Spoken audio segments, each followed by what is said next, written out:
नमस्कार मित्रांनो, ठरलं तर मग या मालिकेच्या आजच्या भागात आज आपण बघणार आहोत. प्रिया अर्जुनला विचारते की हे सर्व नक्की काय चाललंय. म्हणजे सायली आणि तुझ्यामध्ये नक्की नवरा बायकोचं नातं आहे ना? कारण मी जर माझ्या नवऱ्याला असं कुठल्या मुलीसोबत बघितलं असतं तर मी तिचा खूनच केला असता. अर्जुन म्हणतो की सायलीने पण तेच करायला पाहिजे होतं. तर प्रिया म्हणते की अरे पण नाही केलं ना. उलट आपल्याला असं ऑड पोझिशनमध्ये बघून तीच ऑकवर्ड होऊन निघून गेली. मला यामध्ये नक्कीच काहीतरी गडबड वाटते. तर अर्जुन म्हणतो की तुला जे काही वाटते ते तुझ्याकडेच ठेव. आणि तशी ही सायली तुझ्यासारखी सगळीकडे जाऊन सीन क्रिएट करणारी मुलगी अजिबात नाहीये. तिला तुझा राग तर नक्कीच आला असेल, परंतु तिने तिची डिग्निटी सोडली नाही. तुझ्यात आणि तिच्यात खूप फरक आहे तन्वी, आणि त्यामुळेच आज ती माझी बायको आहे, तू नाही. प्रिया म्हणते की अर्जुन, आता तू तिच्यापेक्षाही जास्त विचित्र वागतोयस हा. तुझी बायको तुझ्याबद्दल पॉझिटिव्ह नाहीये याचा तुला राग नाही येते? अरे तुम्ही नवरा बायको आहात की कोण आहात? अर्जुन म्हणतो की कोण म्हटलं माझी बायको पॉझिटिव्ह नाहीये? ती माझ्या बाबतीत खूप पॉझिटिव्ह आहे. प्रिया म्हणते की बघितला ना, तिचा पॉझिटिव्हनेस मी खूपच चांगला बघितला. माफ करा, माफ करा. बहुतेक सायली तुला आय लव्ह यूच्या जागी माफ करा माफ कराच म्हणत असेल. अर्जुन म्हणतो की झालं तुझं सर्व बोलून, चल आता खाली जायचं. माफ करा मित्रांनो, पण जर तुम्ही चॅनलवर नवीन असाल किंवा अजूनही चॅनलला जर सबस्क्राईब केलं नसेल तर प्लीज सबस्क्राईब करा आणि बेल आयकॉनवरही क्लिक करा. स्टार प्रवाहावरील सर्व मालिका तुम्हाला आमच्या चॅनलवर बघायला मिळतील. धन्यवाद. प्रिया अर्जुनला म्हणते की अर्जुन, जर तुझ्यामध्ये आणि सायलीमध्ये जर थोडाही काही प्रॉब्लेम असेल तर तू मला शेअर करू शकतो. शेवटी मैत्रीण कशासाठी असते ना. आणि मला चांगलं दिसतंय की तुमच्यामध्ये सगळं काही ओके नाही आहे. पण तू काळजी नको करूस, मी आहे ना, तू माझ्याशी बोल. अर्जुन म्हणतो की आमच्यामध्ये कुठलाही काहीही प्रॉब्लेम नाही आणि आमचा पॉझिटिव्हनेस ही आमची पर्सनल गोष्ट आहे आणि तो तिला तुझ्यासमोर दाखवण्याची काहीही गरज नाही. आणि तसंही तिचं एकदा ऐकून झालंय. ऑफिसमध्ये जेव्हा तू आली होती तेव्हा तिने तुला भरपूर ऐकवलं, पण तू तर सुधारली नाही. मग परत ती तुझ्यावर टाईम वेस्ट का करेल? प्रिया म्हणते की गुड कॉन्फिडन्स, परंतु तरीही मला पटलेला नाही आहे. अर्जुन म्हणतो की तुला पटतंय नाही पटतंय हा प्रॉब्लेम तुझा आहे, माझा नाही. हे बघ तन्वी, सायलीवर माझं खरं प्रेम आहे आणि आम्ही ते प्रेम असं पब्लिकली डिस्प्ले करत बसत नाही. आमच्यामध्ये जे काही असतं ते आमच्या रूममध्ये असतं आणि प्रायव्हेटली असतं. आणि आज पण तिला राग आलाय माझा, परंतु आम्ही प्रायव्हेटली बोलू. आणि आज तू जे माझ्याशी काही वागली आहेस ना, तर तेही ती मला प्रायव्हेटलीच सांगेल. कारण ती इतकी सेन्सिबल आहे ना की मी माझ्या फॅमिलीच्या अगेन्स्ट जाऊन तिच्याशी लग्न केलंय, तुझ्याशी नाही. उत्तर मिळालं तुला, आता चल निघ इथून. प्रियाला राग येतो. प्रिया म्हणते की अर्जुन, आता चिडू नको ना रे. अर्जुन म्हणतो की आता तू खाली जाऊन एक काम करशील माझ्यासाठी? माझ्या बायकोला सांग की माझ्यासाठी कॉफी बनवून पाठव. प्रिया म्हणते की अरे तिला कशाला, मी आणते ना तुझ्यासाठी कॉफी बनवून. अर्जुन म्हणतो की तुला नाही जमणार, कारण माझ्या बायकोला परफेक्ट माहिती आहे की मला कशी कॉफी लागते. प्रिया म्हणते की ब्लॅक आणि स्ट्रॉंग मला पण माहिती आहे. एकदा माझ्या हातची कॉफी पिऊन बघ, त्या सायलीच्या हातची कॉफीच विसरून जाशील. तू आवरून घे, मी कॉफी आणते. असं म्हणून प्रिया जात असते आणि जाता जाता अर्जुनला सांगते की अर्जुन, तू छान दिसतोस. तर इकडे कल्पना सायलीला म्हणत असते की सायली, आज लॉन्ड्रीचे कपडे द्यायचे असतील ना? सायली म्हणते की हो आई. कल्पना म्हणते की ठीक आहे, तू तुमच्या खोलीतले काढ कपडे आणि पूर्णा यांच्या काही जुन्या वगैरे साड्या असतील तर त्याही बघ. सायली म्हणते की आई, पूर्णा आजीच्या साड्यांचं तुम्ही बघाल का? म्हणजे मी त्यांच्या रूममध्ये नाही जात, शक्यतो मी त्यांच्या समोरच येत नाही आहे.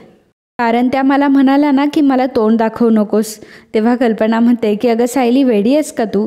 हे सगळं त्या रागाच्या भरात बोलल्या होत्या. बरं असं किती दिवस तू त्यांच्यासमोर जाणार नाही आहेस? तेवढ्यात पूर्णा आजी म्हणते की ऐकायला येतंय मला, आणि जे कधीही शक्य होणार नाही त्याची उगाच नाटकं करू नका.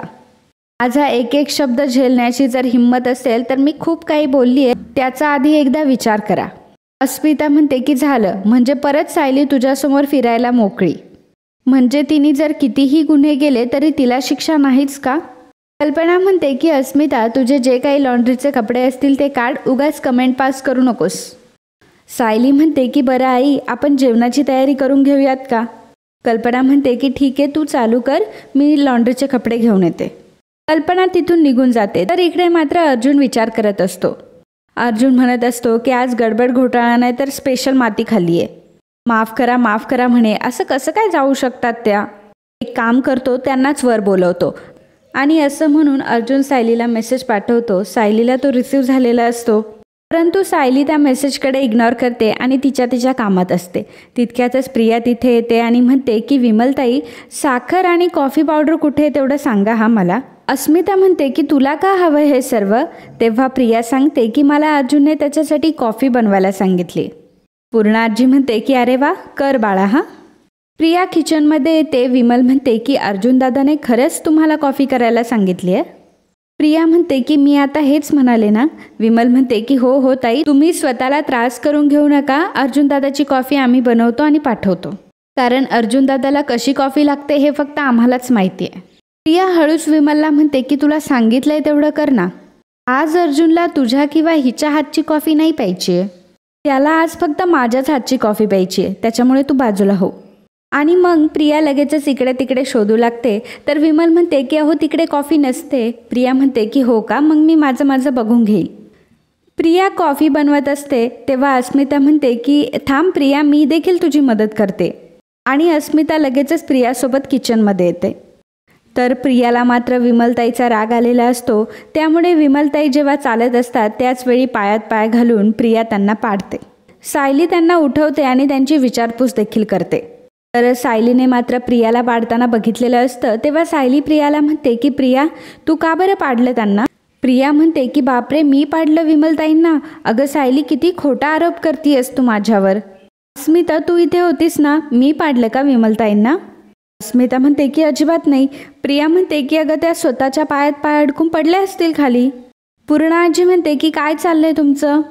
प्रिया म्हणते की बघ ना पूर्णा आजी, अगं विमलताई पडला तर सायली माझ्यावर आरोप टाकते की मी त्यांना पायात पाय घालून पाडले. आणि ती विमलला म्हणत असते की विमलताई तुम्ही पडलात ना, तुम्हाला काही लागलं का. अस्मिता म्हणते की आणि काय ग सायली, मी बघितलं पडताना. विमल तिच्या पायात पाय अडकून खाली पडली आणि तू तन्वीवर काय आरोप लावतीयस. पूर्णा आजी म्हणते की ह्या मुलीला दुसरं येतं तरी काय, माझ्या तन्वीचा अपमान करण्यासाठी रोज नवीन कारणं शोधून काढते. का तू माझ्या तन्वीच्या हात धुवून मागे लागलीस ग, ती बिचारी तुझ्या वाटे तरी जाते का. विमल सांगायला जाते तेव्हा प्रिया तिला थांबवत म्हणते की तुम्हाला खूप दुखतंय का, थांबा मी तुम्हाला औषध लावून देते. पूर्णा आजी म्हणते की बघ विमल, तन्वीला तुझी किती काळजी आहे आणि तिने तुला पाडलं असं म्हणतेस तू. या मुलीला असले आरोप करायला लाज तरी कशी वाटत नाही. तर इकडे साक्षी, नागराज आणि राकेश बसलेले असतात. तेव्हा राकेश म्हणतो की अहो पप्पा, कधी येत आहे तुमचे महिपत शेख.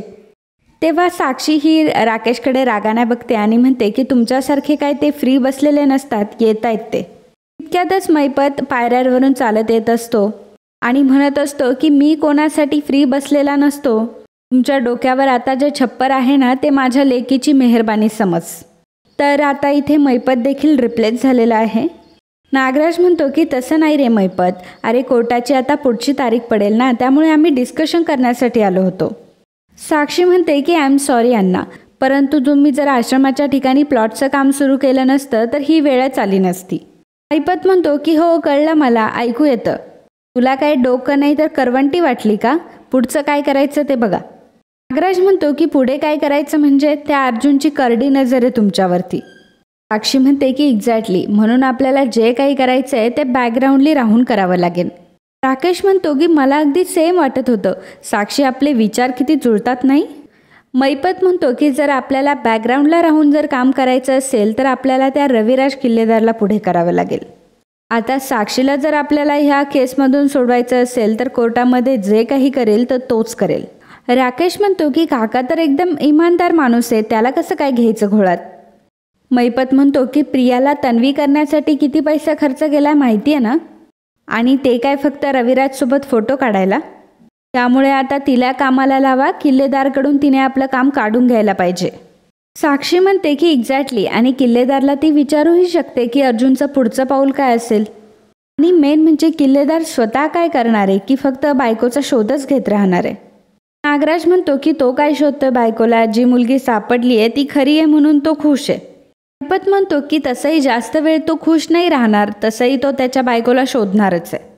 आणि एकदा की त्याला त्याची बायको सापडली, नागराज म्हणतो की अरे कशी सापडेल, आपण दोघं साक्षीदार आहोत, दरीत पडून मेली आहे ती. महिपत म्हणतो की अरे नागराज, बॉडी सापडली होती का. नागराज म्हणतो की तो महत्त्वाचा टॉपिक नाही आहे आता. महत्त्वाचा टॉपिक आहे अर्जुनचा, आपण आता त्याच्यावर कॉन्सन्ट्रेट करूयात. तर इकडे अर्जुन म्हणत असतो की आता ह्या कुठं अडकल्या, अजून नाही आल्या आहेत. अर्जुन लगेचच बाहेर येतो. तर विमल म्हणत असते की सायली ताई मी जरा दूध घेऊन येते. सायली म्हणते की अहो ताई तुम्ही राहू द्या, तुमचा पाय दुखत असेल ना. प्रिया मात्र मनामध्ये म्हणत असते की आता सायली तू कितीही धडपड कर. विमलसुद्धा धडपडली आणि पूर्ण आजी तुलाच बोलली. याला म्हणतात की एका दगडात दोन पक्षी. अर्जुन वरूनच सायलीला आवाज देतो की बायको माझा नाश्ता घेऊन पटकन वर ये. तेव्हा सायली म्हणते की हो आणते. विमल म्हणते की सायली ताई तुम्ही दादांसाठी नाश्ता घेऊन जा, मी दूध घेऊन येते. तर इकडे सायली अर्जुनसाठी नाश्ता घेऊन आलेली असते आणि सायलीला बघितल्यावर अर्जुन लगेच म्हणायला लागतो की माफ करा, माफ करा, तुम्ही असं कसं काय बोलू शकतात. सायली म्हणते की सॉरी सर, मी अचानक आतमध्ये आले ना आणि समोर जे दिसलं त्याची मला अपेक्षा नव्हती हो, आणि त्याचमुळे माझा गोंधळ उडाला, माझं चुकलंच. अर्जुन म्हणतो की अहो खूप चुकलंय तुमचं. सायली म्हणते की हो ना सर, मी आतमध्ये येताना दारावर ॲटलिस्ट टकटक करायला हवं होतं. अर्जुन म्हणतो की ते नाही चुकलंय तुमचं, ही रूम तुमची आहे ना, मग टकटक काय करताय. आणि मी कोण आहे, तुमचा नवरा आहे ना. सायली म्हणते की नाही. अर्जुन म्हणतो की पण टेक्निकली मी तुमचा नवरा आहे ना. मग मला दुसऱ्या मुलीसोबत बघून तुम्ही सॉरी बोलून निघून काय जाताय. सायली म्हणते की सर तुम्हाला या अशा अवस्थेत बघून. अर्जुन म्हणतो की माझी जी अवस्था झाली होती ती बघून तुम्हाला चिडायला हवं होतं ना. मला सांगा तुमच्या जागी जर खरी बायको असती तर ती कशी रिॲक्ट झाली असती. तिने त्या मुलीच्या थोबाडीत मारली असती की मला माफ करा माफ करा असं ऑकवर्ड होऊन निघून गेली असती. सायली म्हणते की बहुतेक थोबाडीतच मारली असती.